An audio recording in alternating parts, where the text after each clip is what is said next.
Well, first off, thank you so much for coming out tonight to come see our film. It's a pleasure for both of us to be here in Poland, to come and showcase something that we worked on for 2 solid years. Something that I think will speak to inspire people in Poland and Warsaw as well. Basically, The Art of Flight is a bit of a kind of rockumentary, a bit of an epic, if you will, and almost call it an action adventure. Essentially, we set out to make a snowboard film, but we wanted to make something that was a little bit more than that, something that spoke to people outside of the niche core group of snowboard. And the ways that we set out to do that was to showcase much more of our environment, show the beautiful places that we go, and kind of have a bit of a dialogue behind the film to explain a little bit of the hardships that go into trying to bring so much equipment out deep into the backcountry, and the two-step dance that we always play with Mother Nature.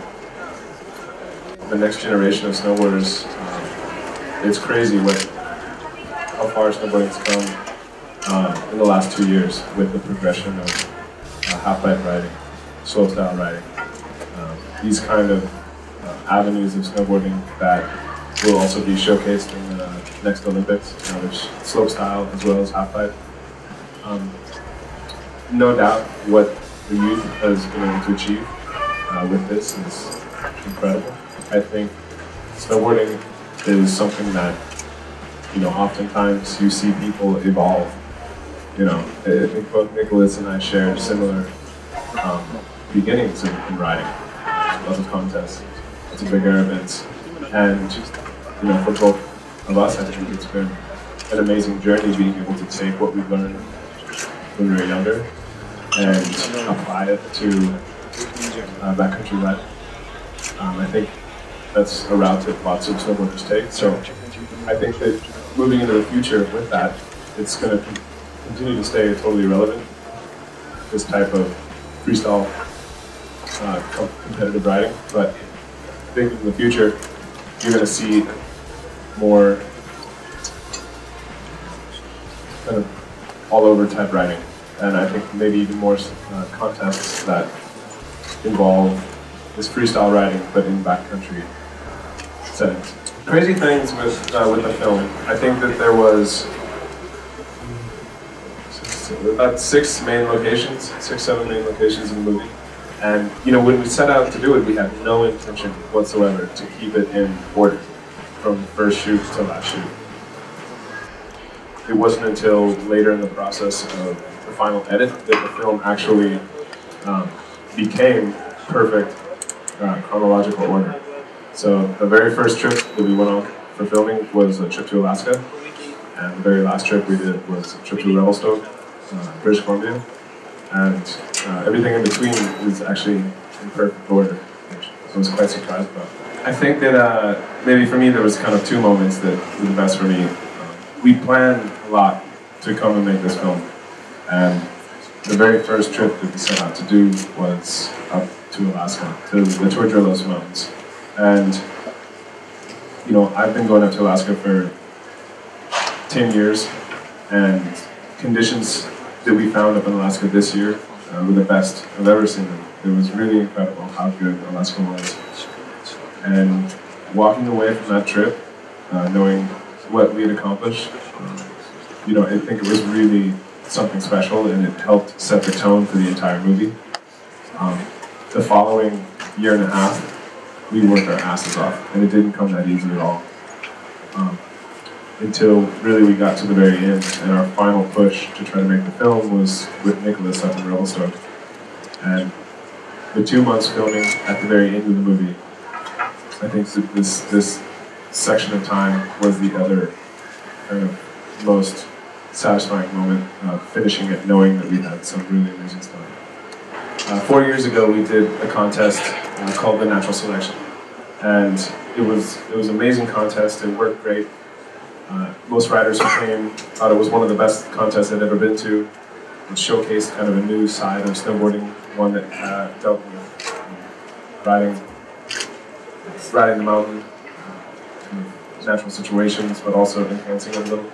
And I feel it was the beta version. It was kind of like the mini disc, if you will. And the Red Bull Supernatural, this contest I speak of, is the continuation of the natural selection. So this is the next natural selection. Alaska is an incredible place to ride because of the setup. I mean, you have that Arctic Ocean and the weather flow that comes in off the ocean just pounds the Alaska mountains. And so, it's pretty consistent that they get a ton of snow and the access is somewhat easy in the sense where mountains are just stacked together, and it's Alaska. There's almost no rules out there. It's out in the middle of nowhere, far from many things, and for me, it's never really been about where.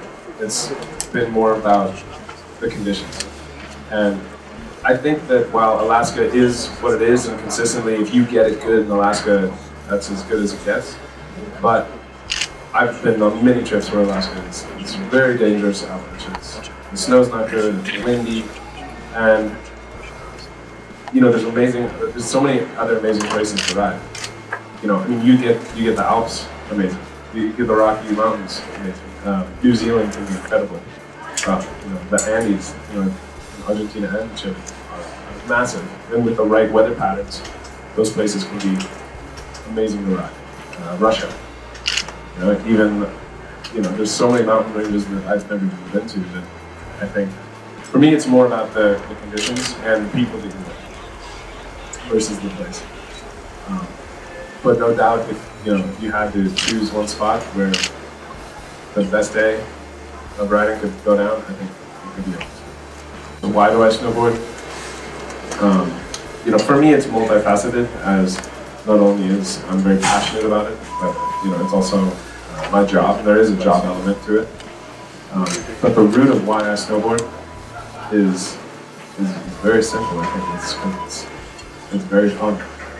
It's incredibly fun, and for me, it takes me out and gets me out into the mountains, and it gets me outside. And anything that motivates you to get you outside and give you those moments where you're out within Mother Nature, you're out with friends, getting people together, close friends, and more than anything, challenging yourself. I think we as people grow when we're put into uncomfortable situations, and we learn about ourselves, and we come into situations that we're not sure how we're going to deal with it. So I think all of these reasons are why I snowboard, but most of all, it's just really fun. It still is for me.